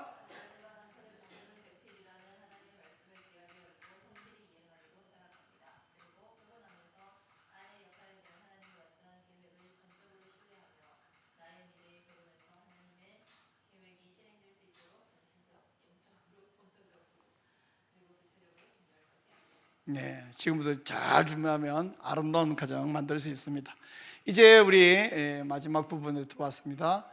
남편과의 책임을 말하는데, 남편의 책임은 뭐냐? 아까 역할은 머리됨인데 머리됨에게 있는 책임은 사랑이고요, 돕는 배필의 책임은 복종입니다. 이 복종이라는 단어가 이 시대에 상당히 거부만한 인형인데 이제 이따가 6절에서 말씀드릴 것이고 하고요. 자, 남편의 책임은 뭐냐? 사랑입니다. 사랑하는 거예요. 에베소서에서 말합니다. 남편들아 아내 사랑하기를 그리스도께서 자신을 주신 것 같이 하라. 또 28절에 말합니다. 남편 자기 아내 사랑하기를 제 몸같이 할지니 자기 아내를 사랑하는 자는 자기를 사랑하는 것이라. 마지막으로 말합니다. 너희도 각각 자기 아내 사랑하기를 자기같이 하고 아내도 그 남편을 경외하라 그랬는데, 이게 28절은 너무 재미있는 말이에요. 아내를 사랑하는 것은 자기를 사랑하는 거야. 아내를 사랑하는 게 자기 사랑하는 거라고. 그러면 제가 이 표현을 이렇게 바꿔요. 이기적인 목적으로라도 아내를 사랑해라. 왜? 그게 너를 사랑하는 거니까. 그럼 여기 사랑하란 말은 어떤 의미냐면, 첫째, 조건 없이 사랑하라. 원수를 사랑할 때 조건 따지면 못 사랑하죠. 조건 없는 사랑, 아가페이죠. 두 번째는 희생적으로 사랑하라. 사람이 친구를 위해 자기 목숨을 버리면 이에서 더 큰 사랑이 없다라고 말씀했는데, 희생하는 거죠. 남편이 아내를 위해서 희생해야 합니다. 세 번째는 충성스럽게 사랑해라. 한 사람이 두 주인을 섬기지 못할 것이니. 이건 일반적으로 국가에 대해서도 두 나라를 섬길 수 없는 것이고요, 하나님과 우상, 하나님과 마귀 섬길 수 없는데요, 한 남편이 아내를 사랑하는데, 나는 워낙 사랑이 풍부해갖고 한 두 여자 세 여자 사랑할래, 이게 말이 안 되죠. 어떤 사람이 우스개라고 하는데 내가 듣긴 들었는데 썩 기분은 안 좋은데 뭐라냐면 이런 이야기 하는 거예요. 한 남편만 죽자고 사랑하는 아내를 뭐라는지 아십니까? 뭐라는데요? 한심한 여자라 합니다. 그러면요, 두 남자를 사랑하는 아내는 뭐라는지 아십니까? 뭐라는데요? 양심 있는 여자라 합니다. 열 남자를 사랑하면 뭐라 합니까? 모르겠는데요, 열심 있는 여자라 합니다. 이러더라고요. 말은 좀 웃기는데 기분이 좋지는 않아. 한 남자만 사랑한다고 한심한 게 아니고요, 그게 한심한 거면 우리 다 한심한 사람으로 평생 삽시다. 한심, 오직 일편단심을 말장난한다고 한심이라 그랬는데, 충성스럽게 한 여자만 죽자고 사랑해. 아까 말했잖아요. 가다가 감기 걸리듯이 와, 저 여자 되게 여성으로서 사랑스러워 보여. 그 보이는 것이지 그 사람을 내 아내에게 줄 사랑을 나누가 주는 건 아니잖아요. 그래서 이 사람 충성스럽게 사랑을 해야 돼. 제가 아내가 너무 예쁘다고 자꾸 말하는데 사실인데, 근데 언제나 항상 똑같이 예쁠까요? 아니면 가끔씩은 뭐 저런 여자 다 있나 그런 생각이 들 때가 있을까 없을까? 있지. 분명히 있어. 그때는 안 사랑해요? 아니, 그런 마음이 드는 것과 충성스럽게 안 사랑하는 건 별개 문제예요. 의무적으로 사랑해야 되고 마음이 나서 사랑해야 되고, 그리고 의무적으로 사랑하면 마음에서 사랑이 나와요. 어떤 분이 그러더라고요. 예수님이 이웃을 사랑하라 이랬지 사랑스럽게 느끼라고 말하지 않았다 이런 거예요. 이웃을 사랑할 때, 원수를 사랑할 때 그냥 사랑하라고 명령했잖아요. 명령을 수행하다 보면 사랑스러운 마음이 생길 때가 있겠지. 근데 우리 아내를 사랑하라, 아멘. 처음에 사랑스러워서 결혼했는데 가끔 가다 보면 야, 이 여자는 어떻게 못 살겠다 싶은 순간, 이 남자랑 못 살겠다 싶은 순간에 어떻게 해요? 사랑했으니까 결혼했고, 이제 안 사랑하니까 그만한다가 아니고, 사랑했으니까 결혼했고, 이제 결혼했으니까 나는 죽을 때까지, 내가 죽든 네가 죽든 그때까지 너만 사랑할게. 이게 성경이고 이게 신자고. 그래서 충성스럽게 사랑해야 돼. 아내의 머리로서 남편은 그리스도께서 교회를 사랑하신 것처럼 아무 조건 없이 희생적으로 충성스럽게 아내를 사랑합니다. 조건 없이 충성스럽게 희생적으로 사랑합니다. 사랑하라는 말에 성경적 원리는 이것입니다. 아내를 아가페로 사랑하라는 것은 하나님 명령입니다. 이 명령이에요. 사랑스럽게 느끼라는 것도 아니고요, 외모가 안 예쁘든 말본새가 안 예쁘든 행동이 안 예쁘든 사랑하라는 거예요. 명령입니다. 명령. 아내가 안 사랑스러운데요, 말도 안 예쁘게 한대요, 그 관계 없어요. 사랑해라. 아멘이죠? 그리스도가 교회를 사랑하신 같이 아내를 사랑하고, 예수님이 나를 볼 때 내가 예쁠 때만 사랑했나요? 예수님이 내가 충성할 때만 사랑했나요? 예수님이 내가 죄질 때는 안 사랑했나요? 내가 예수님 앞에 답지 않은 행동을 할 때가 많았죠. 그럴 때 안 사랑했냐? 사랑하셨어요. 마찬가지로 남편은 그리스도 모델입니다. 예수님 모델인데 가끔 생각해서 아내가 안 사랑스러워서 사랑이 힘든데요? 그러면 내가 안 사랑스러울 때 예수님이 나 안 사랑하면 어떻게 될까요? 안 되죠. 이 그림을 한번 보실까요? 아내가 원하는 것은 왼쪽이 아니고 오른쪽입니다.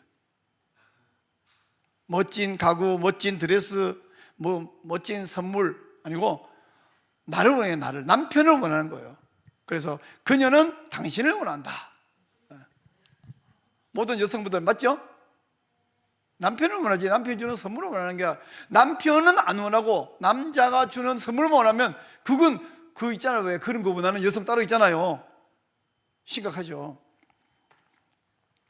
사랑에 대한 성경적 원리 세 번째는 아내를 사랑한다면 아내를 괴롭게 하지 말라.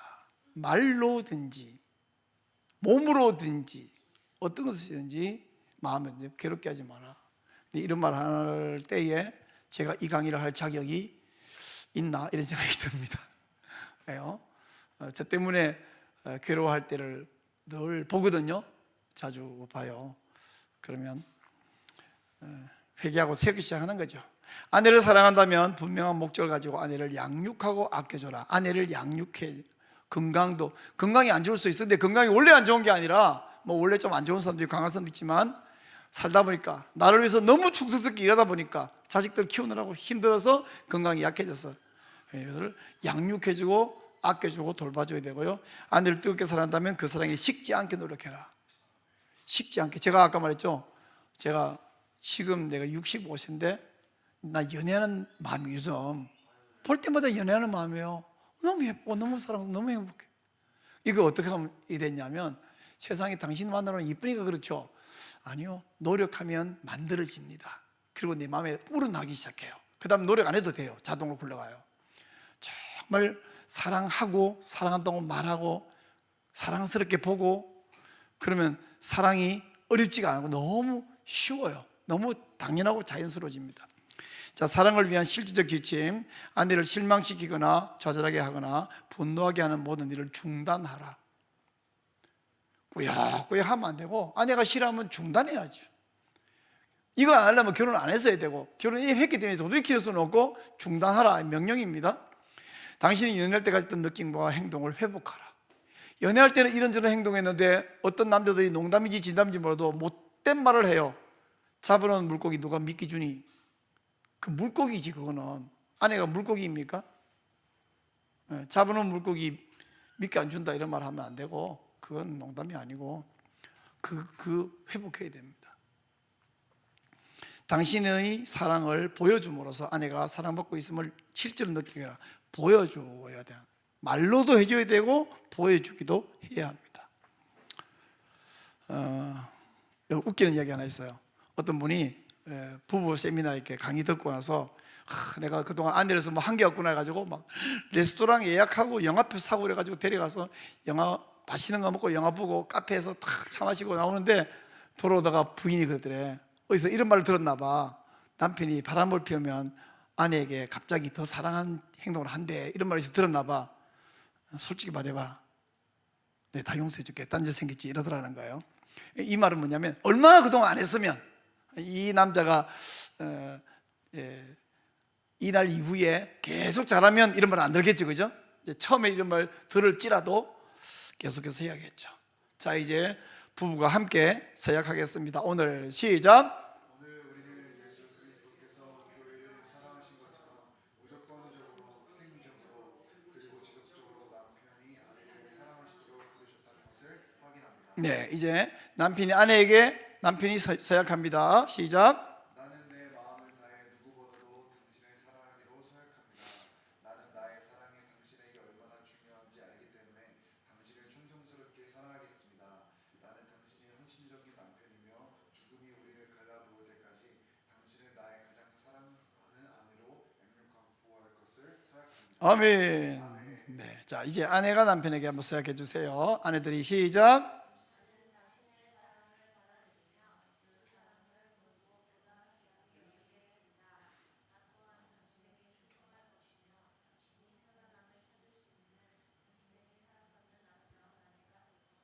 네, 감사합니다. 아내가 당신이 이제 무조건 사랑해야지, 맞는 말인데 이게 손이 마주쳐 소리 날 거 아닙니까? 박수 소리가. 아내가 당신의 의무니까 무조건 한번 사랑해봐, 이게 얼마나 사랑하냐 보겠어, 이게 아니고 사랑스러운 모습을 보여주려고 계속 함께 노력하고 남편이 사랑할 수 있도록 도와주고, 그러면 서로 같이 사랑받고 함께 행복하죠. 자, 우리 남편 아내만 합니까? 미혼자도 서약할 게 있습니다. 자, 미혼자께서 해주세요. 시작.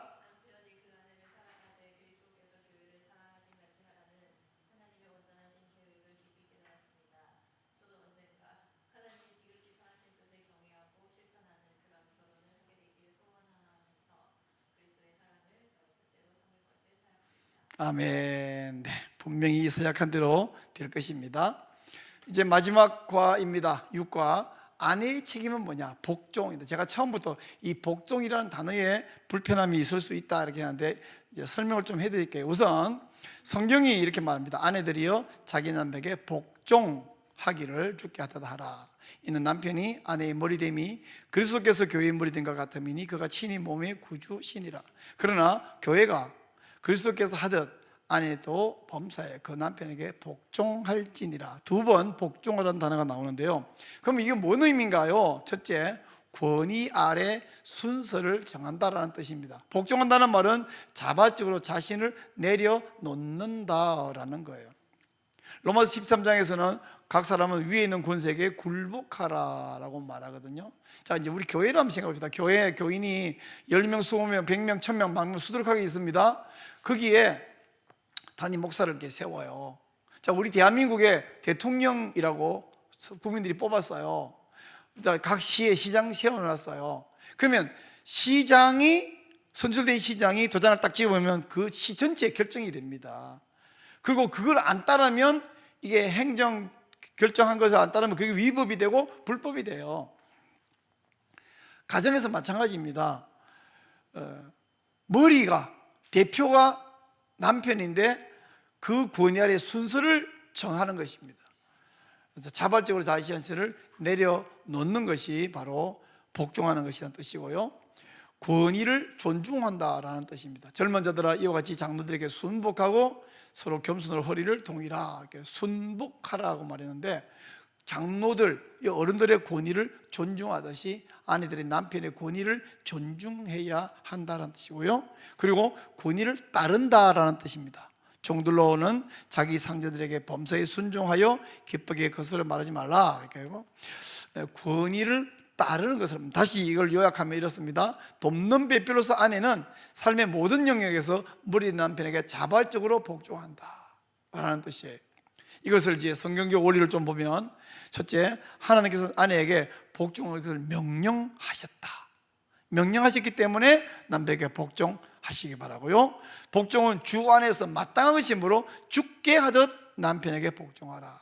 아까 에베소 3장에서 보셨잖아요. 5장에서 보셨잖아요.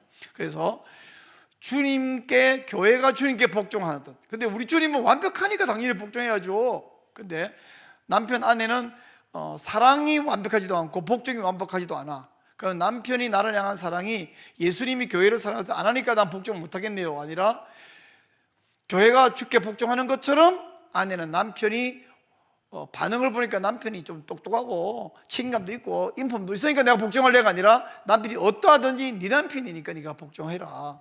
아까 그 로마서 13장, 로마 시대의 황제들이, 왕들이 엄청 인품적으로 대단한 적이 있었습니까? 폭군도 많았고 밖에서도 많았잖아요. 하나님은 바울을 통해서 권세자에게 복종하라고 말했어요. 복종하라. 기분이 안 좋더라도 복종하라 그랬습니다. 그래서 범사에는 어떤 거는 복종하고 어떤 거는 복종 못하겠다가 아니라 범사의 남편에게 복종하라. 근데 종종 사람들이요, 에베소서를 보고 좀 오해를 해요. 자, 피차 복종하라 라는 말이 있으니까 서로서로 복종한 거 아닌가요?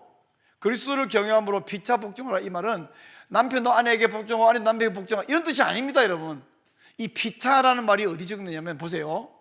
아내가 남편에게 복종하라, 자녀가 부모에게 순종하라, 종들이 상전에게 순종하라. 이 말은, 피차라는 말은 인간관계에는 복종이 필요해.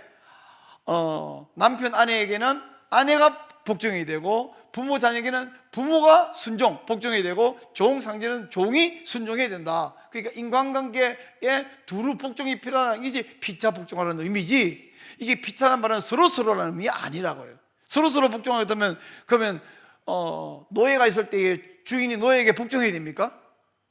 부모가 자녀인데 부모가 맨날 자녀에게 복종해야 되나요? 부모가 자녀가 사랑스러워서 원하는 걸 해주는 거하고 복종은 다른 개념이거든요. 그래서 이 피차는 인간관계에마다 복종이 필요하다는 말로 제대로 이해를 하셔야 되는데, 이 한글을 잘못 읽어갖고 피차를 했잖아요. 피차, 니나 내나. 그러면 목사님이 장로님에게 뭐 좀 부탁하면 장로님 왜 맨날 하는데 지시만 해요. 목사님 내 말 따르세요. 청년이 와고 장로님 내가 말하니까 장로님 복종 좀 하세요. 성경 보세요. 피차 복종하라고 그랬죠? 내 말 복종하세요. 이렇게 다 서로서로 피차 복종하나요? 그런 말은 아닌 것을 제대로 이해해 주시기 바라고요. 복종하기 위해서 어떻게 되냐면, 구체적인 지침으로서 남편을 실망시키거나 좌절하게 하거나 분노하게 하는 모든 일을 중단해라. 아까 아내를 위해서도 남편이 중단하라고 말씀드렸던 것 똑같습니다. 당신의 복종을 가로막은 과거의 모든 상처에 대해서 남편을 용서하라. 왜 이게 필요하냐면, 복종을 하려고 그러는데 남편답지 않을 때가 불쑥불쑥 있잖아요. 화가 엄청 나는 거야. 내 마음이 너무 상해서. 그런데 뭐 복종을 해? 왜 당신 버리지 않으면 뭐 다행인 줄 알아? 이렇게 나오는데 그럼 복종 못 하잖아요. 그러니까 용서하라. 제가 싹싹 빌면 내가 용서하죠. 성경은 싹싹 빌거든 용서하라 이런 말이 없어요. 그냥 용서하라고 돼 있어요. 우리가 예수님께 싹싹 빌고 구원받은 거 아니거든요. 회개한다고 해본들 우리가 회개가 사실 제대로 되나요? 근데 예수님은 우리를 사랑해 주고 우리는 예수님께 복종하는데, 당신의 복종을 보여줌으로써 남편이 존경받고 있음을 느끼게 하라. 남편은 존경을 느껴야 또 힘을 내서 남편 노릇을 제대로 해서 서로 행복할 수 있습니다. 여러분에게 복종할 능력을 줄 수 있도록 성령님을 의지하라. 가끔은 제가 혼자서 짧게 기도를 해요. 하나님, 저에게 세상에서 가장 좋은 여자를 주는데 저 여자의 저 성급함, 저 나랑 다른 부분, 저 삐짐 나 감당이 안 돼요. 하나님 어떻게 하면 좋겠어요. 하나님이 좀 마음을 이렇게 해가지고 이렇게 뻘쩍 나온 거 이렇게 해서 무맛있게 해서 매끈하게 좀 만들어 주세요. 이렇게 딱 기도하고 좀 있다가 제 아내에게 딱 가면 갑자기 엄청 예뻐 보여. 그리고는 말도 갑자기 예쁘게 해요. 하나님이 그랬네. 근데 마찬가지 지금 제 아내는 저를 위해서 그런 기도 안 하겠어요? 저 남자가 돼갖고 저 한단한 게 뭐 목회도 제대로 못하고 20살에 신학 시작하고 지금까지 한 것도 없고 뭐 하겠어요?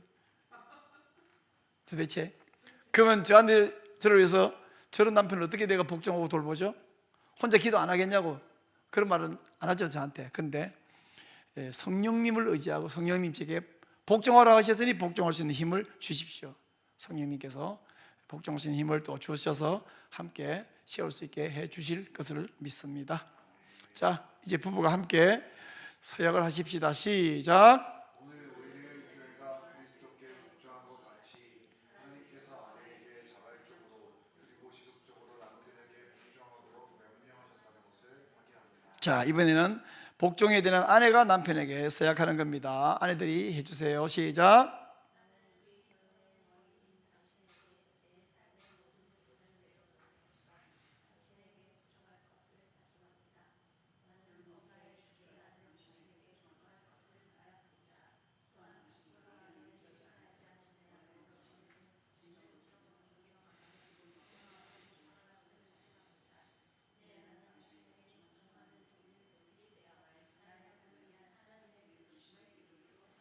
네, 이제 아내가 이렇게 서약했으니까 남편도 서약해야 되겠죠? 자, 남편들이 해주세요. 서약합니다. 시작.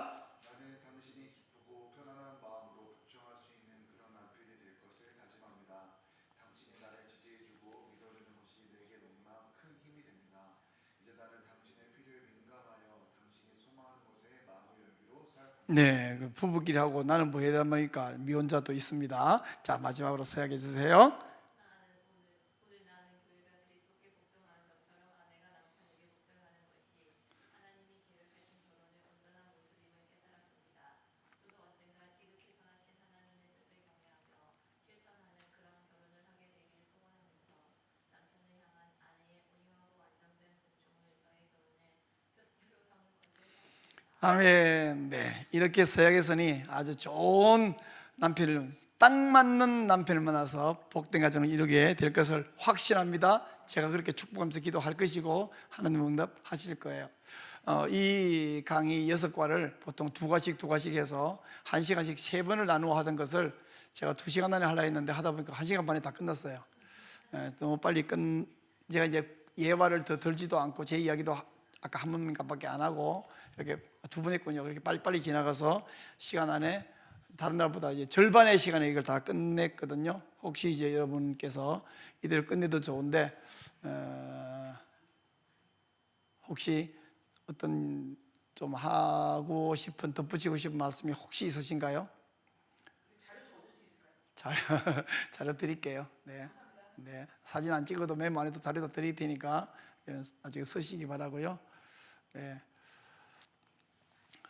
복습용으로 쓰시도록 하시고요. 그냥 마칠까요? 네. 그러면 혹시 하고 싶은 말씀이 있으면 우리가 좀 마친 이후에 같이 나누도록 그렇게 하고 제가 한번 기도하고 마치도록 하겠습니다. 우리 하나님께서 세상을 만드시고 처음으로 사람이 독자한 것이 좋지 못하다고 말씀하시면서 돕는 배필 에즈라케 네거도를 지어주셨습니다. 그리고 남자가 부모를 떠나 아내와 연합하여 둘이 한 몸이 되라고 하셨습니다. 아담과 그 아내가 벌거벗어서도 부끄러워하지 않았습니다. 하나님께서 사람에게 명령하셨습니다. 식욕하고 번성하여 땅에 충만하라. 그 이어서 말씀하시기를 땅을 정복하라 동물을 다스리라 말씀했습니다. 하나님, 우리는 그러나 생육하고 번성하는 것을 오늘날 터부시하는 시대가 되었고 결혼을 점점 미루는 만혼의 시대가 되었습니다. 하나님, 사람이 이렇게 말해서 더 이상 사람이 필요하지 않다는 반성경적인 말 하는 분도 있습니다. 하나님, 이제 생육하고 번성하는 것은 뒤로 하고 출산율은 0.7명밖에 안 되는데 오히려 공부하느라고 결혼 못하고 돈 버느라고 결혼 못하고 사업하느라고 결혼 못하는 분이 많습니다. 하나님, 이제 우리가 하나님이 사람을 향하여 처음으로 만드시고 우리에게 명령하신 것은 부부가 되어라, 가정을 이루라, 생육하고 번성하라는 이 첫 번째 명령, 이것을 놓치지 않으려고 다시 회복할 수 있는 저희들 되도록 하여 주옵소서. 하나님, 사람이 부족하다 보니까 죄성이 있다 보니까 남편 아내가 사랑하고 행복하고 가정 천국을 이루어야 되는데 많은 가정이 안타깝게도 지옥 같은 경험을 하고 결혼하면서 인생의 무덤이라고, 특별히 여자의 무덤이라고 하는 그런 말들이 나오고 있습니다. 하나님, 우리 동역자들이 먼저 가정을 온전히 회복하고 그리고 모범적 가정을 보여줌으로 우리 후배들에게 정말 가정의 비전을 보여줄 수 있는 그런 은혜를 허락해 주시옵소서. 이 강의를 한번 들었다고 하여 가정이 갑자기 천국이 되는 것이 아니고 우리는 원리를 알았고 하나님의 청사진을 알았사오니 주여, 우리 미혼자부터 이미 결혼해서 오랫동안 살고 있는 모든 분이 이 청사진에 따라서 가정을 새롭게 꾸려나가고 만들어가므로 이제 하나님 명령하신 것 무엇인지 알며 이런 명령, 이런 가정을 세우신 하나님께 감사하는 저희들 되게 하여 주시고, 우리 가정에서 천국이 이루어지고 우리 자녀들도 그런 천국을 가정에서 경험할 수 있는 일을 허락해 주시옵소서. 오늘날 가정을 깨뜨리고 허물려고 하는 사악한 무리들이 너무 많습니다. 사탄의 무리들입니다. 하나님, 우리가 여기서부터 가정을 보호하고 지킬 수 있는 사명도 감당하게 하여 주시옵소서. 모든 말씀 감사하고 우리 주 예수님 이름으로 기도드리옵나이다. 아멘. 네, 여러분 감사합니다.